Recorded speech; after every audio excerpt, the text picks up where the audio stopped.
All right, welcome to week 4 feature matches here for Pioneer Masters. We got a pretty nice treat here. We got two people right up near the top of the standings. In fact, Ryan in I believe first at the time of recording, and Thomas just slightly behind here. So they're both doing excellent here. 14-5 for Ryan, 13-6 for Thomas. So we're going to get to see two of our top competitors at this time. What's going on with Thomas over there? I assume there's some sort of aggro deck here, as Oh, we know just from him. straight hands over here. We got two planes, a twin. So we have another slide runner in the hand, Okay. and then a chain to the rocks. Yeah, straight hands is like tempo. Nobody knows what it means. Yeah, it's just a thing people say. Yeah, so we got another slide runner here. Ryan, he did bring up his deck just before the match here. He's playing like a Mardu deck, but has like a good bit of sacrifice. He has two Mayhem Devils from War. That was a card that stuck out when I saw what he had in his deck.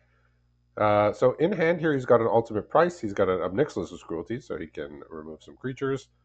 He's got to read the bones. He's got to touch the Spirit Realm, which he can't cast now. That's like basically like a Banishing Light with a bit of upside. It has channel.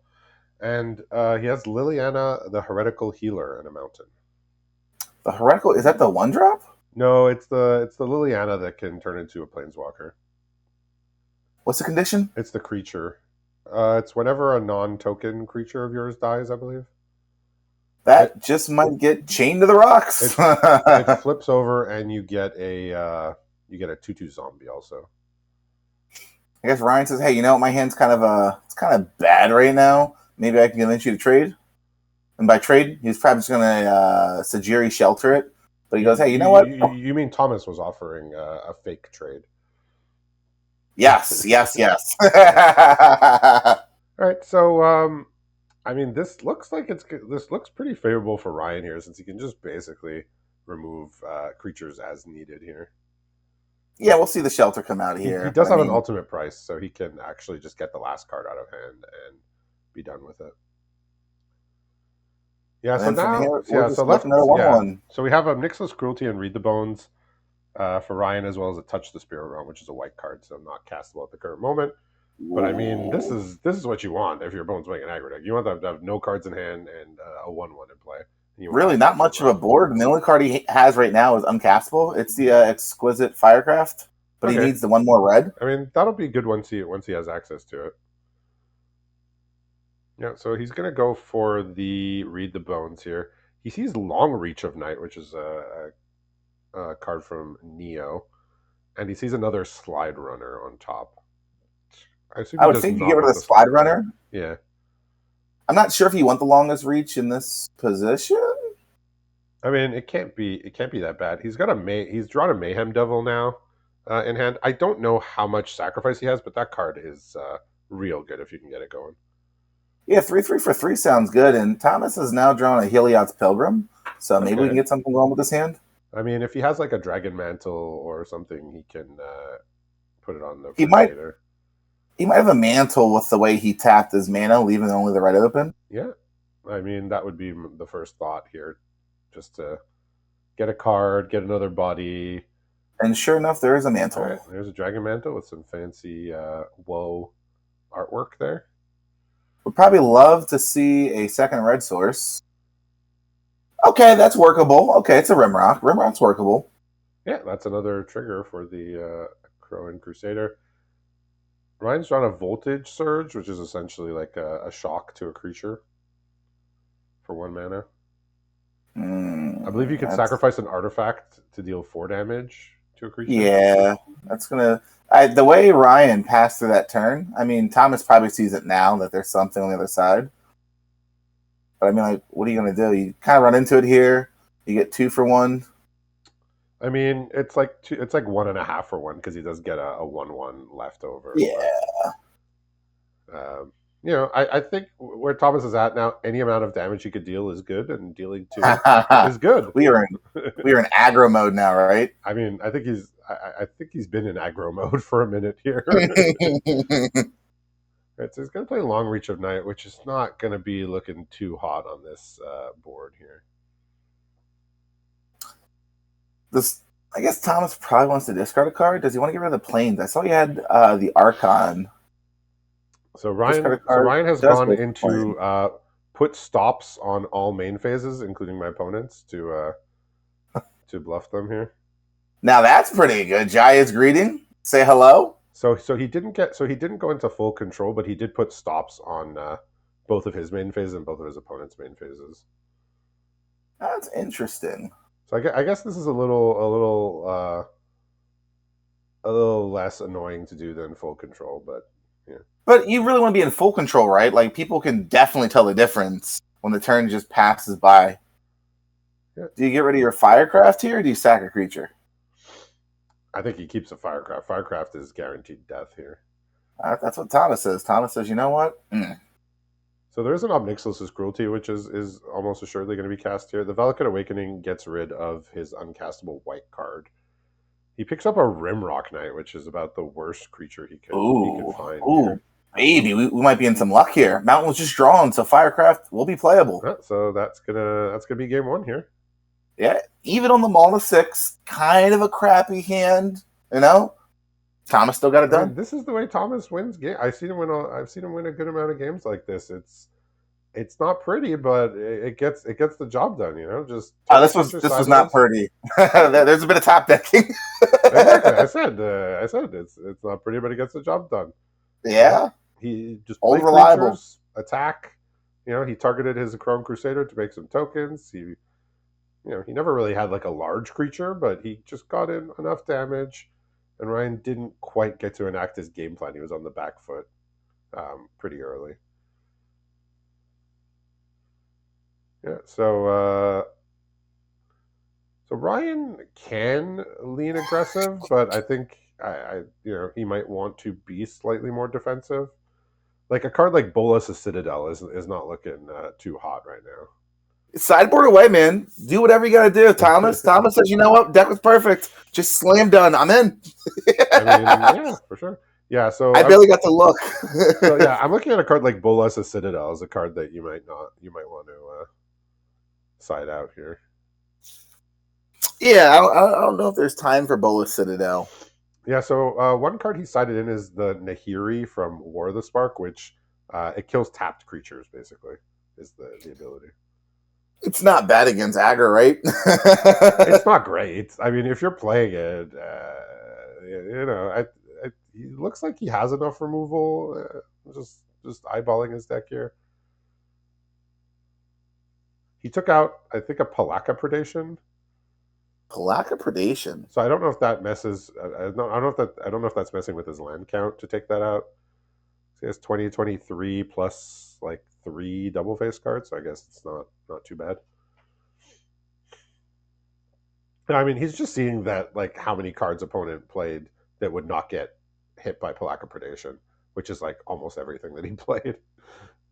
In that game, though, but it would have taken. Doesn't Palaka take CMC 3 or higher? 3 or higher, yeah. So there was most of the cards there were 1 and 2. Yeah, we only saw the low end of the curve, and like he also was on a Malta 5 or Malta 6. Yeah, and he drew a decent amount of lands, we'll say.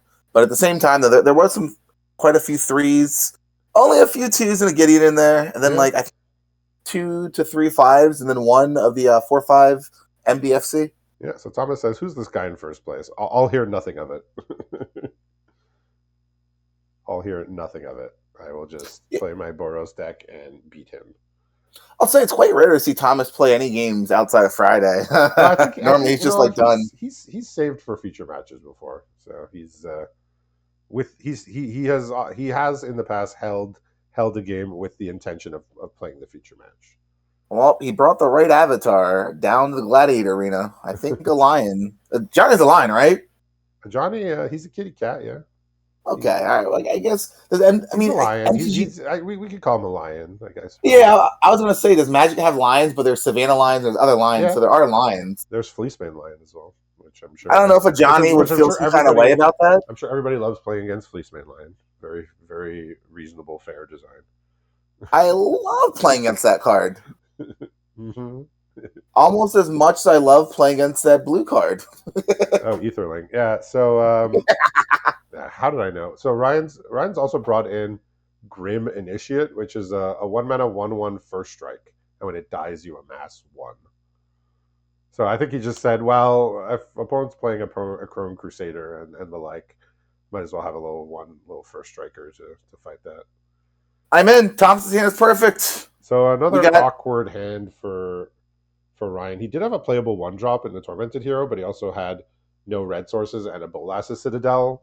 So wait. Why is that still in the deck? yeah, not sure about that. So he does have like the Sorin from War of the Spark that gives all your creatures lifelink on your turn. So I No, think that's pretty good. ostensibly you gain a bunch of life with that, and then you use the Citadel. But I don't think Citadel is an acceptable card against what he's seen. But Yeah, Ryan's hand is perfect. look, he's in first place, so he's happy. So he's got in hand Ryan Obnixis' Cruelty, Oath of Chandra, which are removals. He's got Heartfire, which is a removal as well. You have to sack a creature or planeswalker and deal 4 damage to anything. He's got Pilgrim's Eye and Black Bloom Rogue. Okay, maybe Ryan's hand's pretty good then. So he's got Tom? he's got 3 removals here. He's got a creature. The Heartfire, I mean, Pilgrim's Eye is something you could easily sack. Ooh, we got 2 Witches Marks in hand. Okay, all right. Thomas is cooking. He's got the well. I mean, like, there's no third land, but there is a third land. That 4/5, that MDFC, that's our third land. Then you got a Rimrock, Jaya's, 2 Witches Fires, Heliod's Pilgrim, and a Chain of the Rocks for probably somewhere later down the line when Ryan feels like playing something that he can't get through. It's funny that in this match you are intimately familiar with like every card in his hand and all the text. Listen, man, black and blue cards. What are those? I'm a fellow paste eater. I think Okay. 90% of my matches are paste. Mm-hmm. So off the Witch's Mark, there were 2 more lands drawn, which is funny. He didn't play the land, though. Okay. He says, oops. I was like, wait a minute. Hello? Paste Eaters Unite? I mean, Thomas missing damage is a pretty rare occurrence there. We'll have to see what wants to do from here. One thing I notice is he's usually maximizing the amount of damage pretty well, which is, you would think you could always do that, but it takes a lot of it does take foresight and thought in order to get the most damage through every turn using the spells in hand, and a rare occasion where he missed out on the damage there. Yeah, I'm interested to see what Thomas wants to do here. So I guess he just plays the Rimrock Knight. I was wondering if he Jaya's Greetings and then Witch's Marks, but I guess he's just going to, get the 3/1 on the field. He has Jaya's Greeting to deal with the 2/1. Yeah, I assume. Okay, so Ryan says, you know what? I don't need a block. Opponent's creature can't block, so I'm just going to attack. Look, I assume he's going to play this card he drew this turn.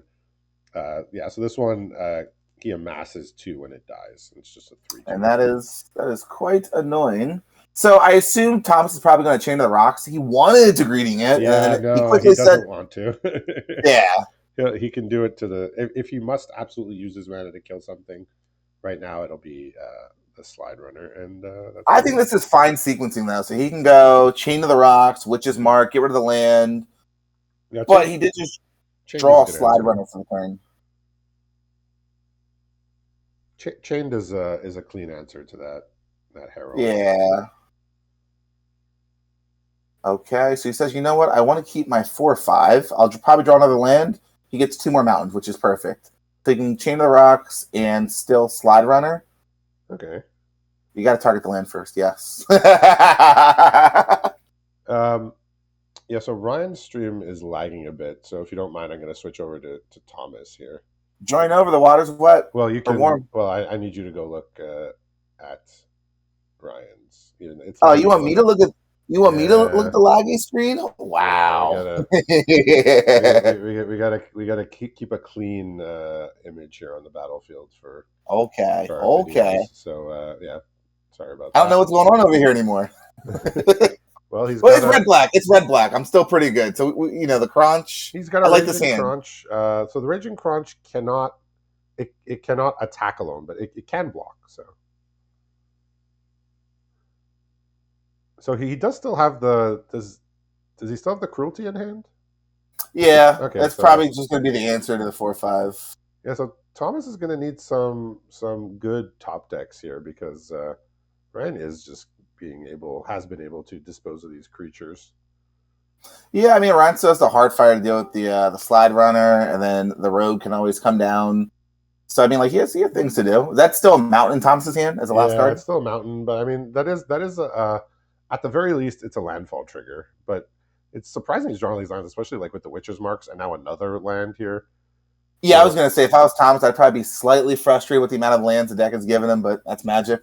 yeah, yeah, Ryan, it's dangerous territory here, getting down into these low numbers.